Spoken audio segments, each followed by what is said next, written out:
Hello my dear friend, welcome back to our channel. तो आज की हमारी वीडियो का टॉपिक है unit number 12 variance analysis first. ठीक है, ये है MCO 5 एमकॉम सेकेंड ईयर की यूनिट नंबर 12। तो वेरिएंस होते क्या है वो हम देखते हैं। सबसे पहले हमने हमारे लास्ट वीडियो में पढ़ा था कि हम स्टैंडर्ड सेट करते हैं।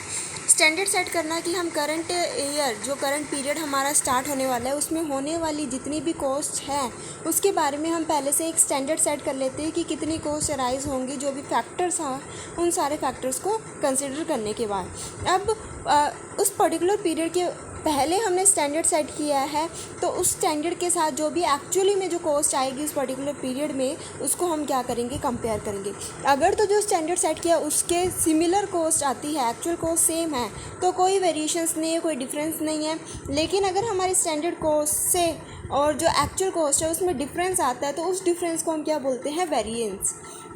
अब इस वेरिएंस को हम क्या कर रहे हैं, एनालाइज करेंगे कि क्या रीज़न है, किसकी वजह से जो है वेरिएंस अराइज होते हैं। ठीक है, तो इस चीज़ के बारे में हम क्या करेंगे, पढ़ने वाले हैं। तो the difference of the actual from the standard is known as variance. तो फर्स्ट जो पॉइंट है वेरिएंस का वो ये कहता है कि जो हमारे एक्चुअल कॉस्ट होती है और जो स्टैंडर्डाइज कॉस्ट होती है उसमें जो डिफरेंस होता है उसको ही हम वेरिएंस बोलते हैं। Well setting standard specific method of production is to be kept in mind. If a different method of production is adopted it give rise to a different amount of cost, thereby causing variance known as method variance। अब क्या होता है कि हम एक standard को set करते हैं। ठीक है, स्टैंडर्ड को सेट एक पर्टिकुलर पीरियड के स्टार्ट होने से पहले करते हैं और एक पर्टिकुलर मेथड का हम यूज़ करते हैं, एक स्पेसिफिक मेथड। हम ये कहते हैं कि हाँ भाई हम प्रोडक्शन इस मेथड का यूज़ करके करने वाले हैं। लेकिन एक्चुअल में जब हम प्रोडक्शन करते हैं तो नई टेक्नोलॉजी आने की वजह से हम कोई और मेथड जो है वो स्टार्ट करते हैं यूज़ करना और प्रोडक्शन करते हैं। तो यहाँ पे क्या होता है, डिफरेंस आएगा। जो हमने स्टैंडर्ड सेट किया और जो हमारी एक्चुअल कॉस्ट आएगी उसमें डिफरेंस आएगा, क्योंकि यहाँ पे जो हमने प्रोडक्शन प्रोसेस है वो क्या है, डिफरेंस है। जो हमने मेथड यूज़ किया प्रोडक्शन करने के लिए वो डिफर है। तो इस तरीके के वेरिएंस को, जब वेरिएंस आता है कॉस्ट में, ठीक है, जो हमने स्टैंडर्ड सेट किया, स्टैंडर्ड कॉस्ट और एक्चुअल कॉस्ट में डिफरेंस है, वो डिफरेंस को हम वेरिएंस बोलते हैं। और ये वेरिएंस किस वजह से आया, प्रोडक्शन के मेथड में चेंज होने की वजह से, तो इसको हम बोलेंगे मेथड वेरिएंस। इसके बाद आता है in standard costing. Variance means difference between standard cost and the comparable actual cost incur during a period. तो ये क्या हो गई, डेफिनेशन हो गई। उसके बाद आता है variance analysis. It means the measurement of the division of actual performance from the desire performance. Variance analysis होता क्या, हम एनालाइज करते हैं क्या रीज़न है जिसकी वजह से जो हमने स्टैंडर्ड सेट किया था उसके अपोजिट या उससे कंपेरेबल हमारा रिजल्ट नहीं आया। ठीक है, जो हमने स्टैंडर्ड सेट किया था उसमें बहुत ज़्यादा क्या है, वेरिएंस है, बहुत ज़्यादा डिफरेंस है। तो उस चीज़ को हम क्या करने वाले हैं, एनालाइज करने वाले हैं। तो वेरिएंस में भी फेवरेबल और unfavourable depending upon the actual cost is less और more than the standard cost. अब हमने कहा जो हमने स्टैंडर्ड सेट किया था और जो एक्चुअल कॉस्ट आई, अगर उसमें कोई डिफरेंस नहीं है, जीरो है, तो कोई वेरिएंस नहीं है। लेकिन हो सकता है कि जो हमने स्टैंडर्ड सेट किया था, हमने स्टैंडर्ड सेट किया कि इतनी कॉस्ट आएगी, लेकिन कॉस्ट जो हमारी जो एक्चुअल कॉस्ट है प्रोडक्ट को बनाने में वो कम आई। ठीक है, तो ये फेवरेबल है ऑर्गेनाइजेशन के लिए कि अगर कॉस्ट कम आती है तो ऑर्गेनाइजेशन को ज़्यादा प्रॉफिट होगा और वो कॉम्पीट भी कर सकती है मार्केट में ईजिली। लेकिन ध्यान में ये रखना होगा कि जो हमने मेथड कहा था यूज़ करने के लिए, या फिर जो हमने क्वांटिटी या क्वालिटी यूज़ करने के लिए स्टैंडर्ड सेट किया था, वो सेम क्वालिटी और क्वांटिटी हमने यूज़ की है, उसमें कोई डिफरेंस नहीं होना चाहिए। ठीक है, तो ऐसा होने के बाद अगर हमारी स्टैंडर्ड कॉस्ट जो है और जो एक्चुअल कॉस्ट है, ठीक है, जो एक्चुअल कॉस्ट है वो स्टैंडर्ड से कम आई है, तो ये ऑर्गेनाइजेशन के लिए फेवरेबल है। लेकिन अगर इसका अपोजिट होता है, जो हमने स्टैंडर्ड सेट किया उससे ज़्यादा हमारी एक्चुअल कॉस्ट आती है, तो वो अनफेवरेबल है, अनडिज़ायरेबल है। ठीक है, तो वो उस वेरिएशन के लिए हम क्या करते हैं, इन्वेस्टिगेट करते हैं और उसको कंट्रोल करने की कोशिश करते हैं। तो if the actual cost is less than the standard cost, the variance is termed as favorable, and if the actual cost is more than the standard cost, variance is called unfavorable or adverse variance. So the effect of favorable variance increases the profit and it is a sign of efficiency of the organization. On the other hand, unfavorable variance refer to the loss of the business and it is a sign of inefficiency of the organization. तो यही कहा गया है, favourable variance क्या show करता है कि हम ज़्यादा से ज़्यादा प्रॉफिट अर्न कर सकते हैं और हमारा ऑर्गेनाइजेशन जो है फिर अच्छे तरीके से काम कर रहा है, वर्क को परफॉर्म कर रहा है। लेकिन अनफेवरेबल वेरिएंस की वजह से अगर हम बात करें तो ये क्या शो करता है कि हमारे बिजनेस को, ऑर्गेनाइजेशन को क्या हो रहा है, लॉस हो रहा है और हमारा जो ऑर्गेनाइजेशन के वर्कर्स है, ऑर्गेनाइजेशन है, वो क्या है, अनएफिशिएंट है। इसके बाद हमने कहा वेरिएंस किस वजह से आता है। वेरिएंस आते हैं दो फैक्टर की वजह से, एक होता है कंट्रोलेबल फैक्टर, एक होता है अनकंट्रोलेबल। कुछ ऐसे फैक्टर होते हैं जो हमारे कंट्रोल में होते हैं, ठीक है, उसकी वजह से हम क्या कर सकते हैं, कॉस्ट पे कंट्रोल कर सकते हैं। लेकिन कुछ ऐसे फैक्टर होते हैं जो हमारे कंट्रोल में नहीं होते, जिसकी वजह से हम कॉस्ट पे कंट्रोल नहीं कर सकते। तो उस चीज़ के बारे में हम पढ़ेंगे। जैसे कि हम क्या करते हैं, स्टैंडर्ड को सेट करते हैं। तो स्टैंडर्ड को सेट करने से में क्या होता है, हमें एक्चुअली में पता होता है कि इस पर्टिकुलर ईयर में अगर हम इतने लेवल ऑफ प्रोडक्शन करते हैं तो हमारी इतनी कॉस्ट आएगी, इतनी कॉस्ट आएगी। तो उसके अकॉर्डिंग हम क्या करते हैं, हर एक डिपार्टमेंट में, हर एक मैनेजरियल लेवल में लोगों को रिस्पॉन्सिबिलिटी असाइन कर देते हैं कि तुम्हारा ये काम है, तुम इस डिपार्टमेंट को संभालोगे, इस डिपार्टमेंट को मैनेज करोगे। उस पर्सन को हमने रिस्पॉन्सिबिलिटी दे दी, उसके अकॉर्डिंग हम उसको अथॉरिटी भी देते हैं ताकि उस काम को अच्छे से परफॉर्म कर सके, ताकि वो पर्सन क्या करे, अकाउंटेबल बने, जवाबदारी दे कि क्या रीज़न है, और कॉस्ट अगर वेरिएशंस आते हैं तो उसको स्टार्टिंग पॉइंट में ही कंट्रोल कर सके। तो दो तरीके के वेरिएंस होते हैं, कंट्रोलेबल और uncontrollable. The variance may be classify as controllable and uncontrollable. Variance is said to be controllable if it is identify as the primary responsibility of a particular person और department, the excessive use of material और labour hours, then the standard can be attributed to a particular person। अब controllable variance क्या होता है, जो एक person के हाथ में होता है, एक पर्टिकुलर डिपार्टमेंट के हाथ में होता है, जो उसको कंट्रोल कर सकता है। उसको कंट्रोल करने की रिस्पॉन्सिबिलिटी जब एक पर्टिकुलर पर्सन की या रिस्पॉन्सिबिलिटी डिपार्टमेंट की होती है, ठीक है, उसको हम बोलते हैं कंट्रोलेबल वेरिएंस। इसका एक एग्जांपल दिया हुआ ताकि हम अच्छे से समझ सके। मान लो हमने कहा था कि हमें इतना मटेरियल यूज़ करना है, या फिर हमें सिर्फ इतने हार तक ही लोगों को जो है वो काम करवाना है, वर्कर से इतने हार ही काम कराना है। जब हमने ज़्यादा मटेरियल का यूज़ कर लिया तो ऑब्वियस सी बात है कि कॉस्ट ज़्यादा आएगी। जब लेबर्स ने ज़्यादा टाइम वर्क किया तो वो ज़्यादा वेजेस की डिमांड करेंगे, तो इसकी वजह से भी हमारे प्रोडक्ट की कॉस्ट ज़्यादा आएगी। तो ये रीज़न है जिसकी वजह से हमारी जो है कॉस्ट ज़्यादा आ रही है। अब ज़्यादा मटेरियल यूज़ किया है, अगर प्रोडक्शन उतनी है तो गलत बात है, ठीक है, उसको हमें देखना पड़ेगा क्यों ज़्यादा मटेरियल का यूज़ किया जा रहा है। उसके बाद आता है when the variations are due to the factor beyond the control of the concern person और department, it is said to be uncontrollable. The rise in the price of the material, increase in the wage rate, government restriction etc. are the example of uncontrollable variance। अब क्या होता है, कुछ ऐसे factor होती है जिसकी वजह से जो है कॉस्ट जो है वो हमारे कंट्रोल में नहीं होती है। अनकंट्रोलेबल फैक्टर होती है जिसकी वजह से कॉस्ट में चेंजेस आते हैं जो हमने स्टैंडर्ड सेट किया उससे। अब क्या होता है, हो सकता है कि जो मटेरियल जितना यूज़ करने के लिए कहा था उतना ही हमने यूज़ किया, उससे ज़्यादा हमने यूज़ नहीं किया, तो कॉस्ट उतनी आएगी। हो सकता है कि जो लेबर हार्ड थे, जितने घंटे लेबरों को काम करना था उतने ही घंटे काम किए, इसकी वजह से भी लेबर में जो है कॉस्ट में कोई चेंजेस नहीं आ रहा। लेकिन कुछ ऐसे फैक्टर है जो बिज़नेस में हाथ में नहीं है। हम क्या करेंगे, अगर मटेरियल का ज़्यादा यूज़ हो गया तो उसको हम कम करने की कोशिश करेंगे। लोग वर्कर ज़्यादा काम कर रहे हैं तो उसको हम कंट्रोल कर सकते हैं, ठीक है। लेकिन मान लो एक सिचुएशन है, कोरोना की सिचुएशन है, कोरोना से पहले जो प्राइस थे वो स्टेबल थे, ठीक है, लेकिन कोरोना आने के बाद क्या हुआ, बहुत ज़्यादा चीज़ों के प्राइस राइज हो गए, बढ़ गए, तो वो बिज़नेस के हाथ में नहीं है, ठीक है। हो सकता है मटेरियल के प्राइस बढ़ गया है तो इसमें बिज़नेस के हाथ में थोड़ी ना है, मटेरियल तो उतना ही लगेगा, लेकिन कॉस्ट जो है उस चीज़ की बढ़ गई, प्राइसेस उस मटेरियल के बढ़ गए, तो जिसकी वजह से कॉस्ट ज़्यादा आ रही है।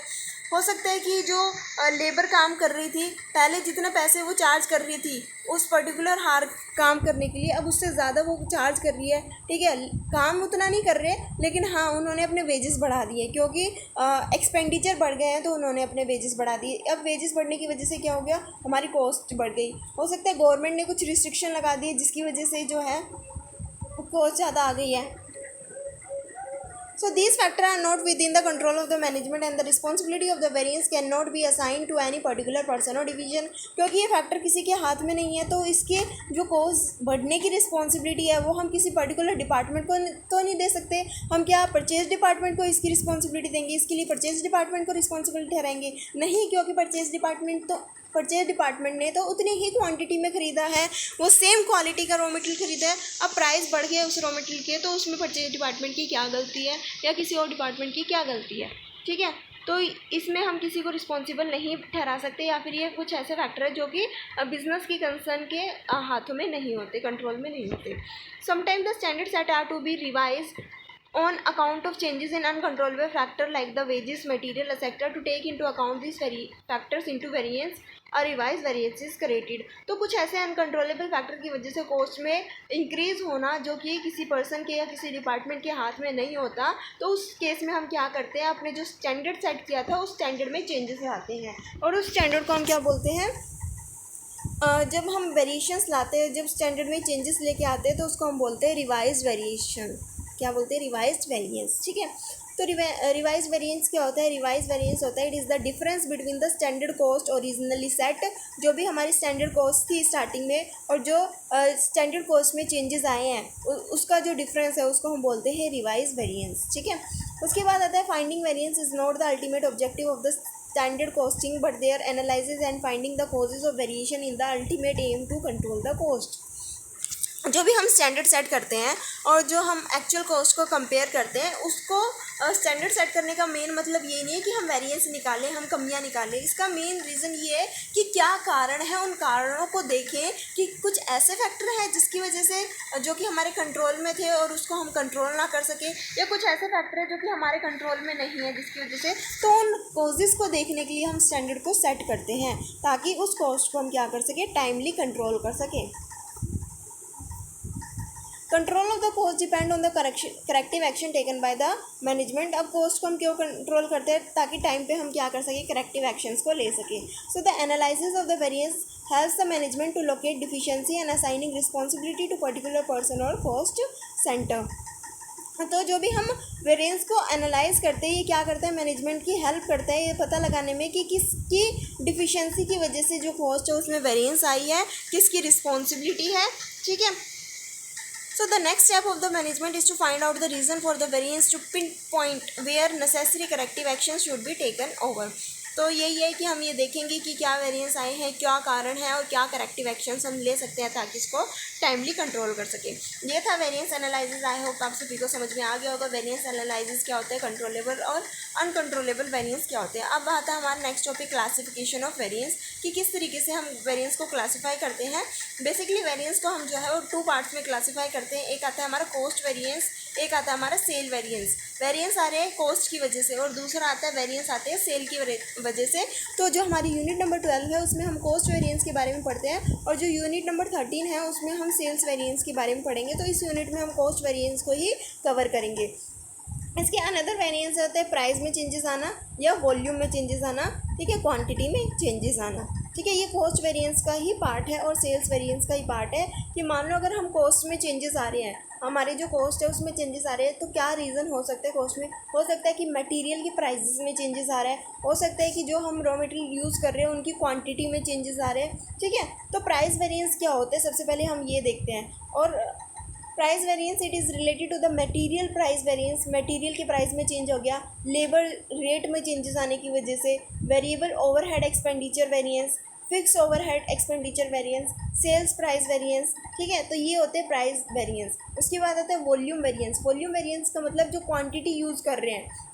मटेरियल यूजेस वेरिएंस, जब हमने क्या किया मटेरियल की जो क्वांटिटी है उसमें क्या किया वेरिएंस आए, कम या ज़्यादा उसको यूज़ किया, या फिर लेबर इफ़िशिएंसी, जितनी हम लेबर काम कर रही थी उससे ज़्यादा इफ़िशिएंट तरीके से अब वो काम कर रही है। ठीक है, या फिर ज़्यादा घंटे टाइम काम कर रही है। उसके बाद आता है fix overhead volume variance, sales volume variance. तो ये होते हैं हमारे प्राइस वेरिएंस और volume variance. In case exam में क्वेश्चन आते हैं तो आप इस तरीके से लिख के आ सकते हो।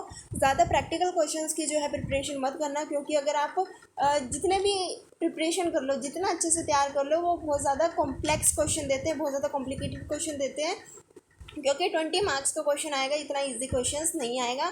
ठीक है, उसके बाद आता है the total of the price variance and the volume variance is known as the cost variance. जब हम प्राइस वेरिएंस को और हमारे वॉल्यूम वेरिएंस को ऐड ऑन करते हैं तो हमारा जो है कॉस्ट वेरिएंस निकलेगा। अब कॉस्ट वेरिएंस में पहले भी बता देती हूँ मैं आपको क्या क्या पढ़ना है। जैसे कि हमने पढ़ा था मटेरियल प्राइस चेंजेस या लेबर रेट चेंजेस, इन 2 टॉपिक के बारे में हम पढ़ेंगे प्राइस वेरिएंस में।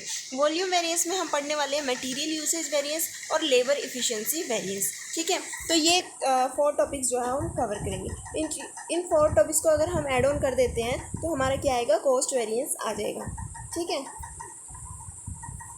तो डायरेक्ट मटेरियल वेरिएंस की सबसे पहले हम बात करते हैं। जो ओवरहेड्स थे वो क्या थे? इनडायरेक्ट थे, लेकिन हम किसकी बात कर रहे हैं? Direct material variance. सबसे पहले हम एग्जाम में टॉपिक डालेंगे डायरेक्ट मटेरियल वेरिएंस। इसके अंदर हमारा क्या आता है? डायरेक्ट मटेरियल कॉस्ट वेरिएंस, या तो मटेरियल के कॉस्ट में चेंजेस आ रहे हैं, ठीक है, मटेरियल प्राइस वेरिएंस, या फिर मटेरियल यूसेज और क्वांटिटी वेरिएंस। तो सबसे पहले हम बात करते हैं मटेरियल कॉस्ट वेरिएंस क्या हो रहे हैं। So direct material cost variance means the difference between the standard cost of the material specific for the output achieve and the actual cost of the direct material consume की। हमने एक standard set किया था कि इतने cost तक का हम क्या करेंगे, रॉ मटेरियल को यूज़ करेंगे, ठीक है। ये हमने स्टैंडर्ड कॉस्ट को सेट किया था रॉ मटेरियल की, लेकिन एक्चुअल में जो कॉस्ट आई है वो क्या आई है, डिफर आई है। तो उसको हम क्या बोलते हैं, डायरेक्ट मटेरियल कॉस्ट वेरिएंस, ठीक है। डायरेक्ट मटेरियल कॉस्ट वेरिएंस को किस तरीके से हम फाइंड आउट करते हैं, जो भी हमने स्टैंडर्ड कॉस्ट सेट की थी उसमें से अगर हम एक्चुअल कॉस्ट को माइनस कर देंगे तो हमारे डायरेक्ट जो मटेरियल कॉस्ट वेरिएंस है वो निकल के आ जाएगा। अब स्टैंडर्ड कॉस्ट को हम किस तरीके से कैलकुलेट करेंगे, स्टैंडर्ड कॉस्ट को कैलकुलेट करने का फॉर्मूला होता है स्टैंडर्ड प्राइस, ठीक है, per unit multiply by standard quantity use for actual output. जो भी एक्चुअल आउटपुट हम यूज़ करने वाले हैं उसकी क्वांटिटी को क्या कर देंगे, मल्टीप्लाई कर देंगे स्टैंडर्ड प्राइसेस से, तो हमारा स्टैंडर्ड कॉस्ट आ जाएगी। अब एक्चुअल कॉस्ट किस तरीके से हम निकालते हैं, एक्चुअल कॉस्ट को हम निकालने के लिए क्या करते हैं, actual price multiply by actual quantity use. Actual के अंदर हम क्या करते हैं, एक्चुअल कॉस्ट में actual price multiply actual quantity, और स्टैंडर्ड कॉस्ट में हम क्या करते हैं, standard price multiply standard quantity, ठीक है। तो इससे हम क्या कर सकते हैं, डायरेक्ट मटेरियल कॉस्ट वेरिएंस का फॉर्मूला जो है वो कैलकुलेट कर सकते हैं।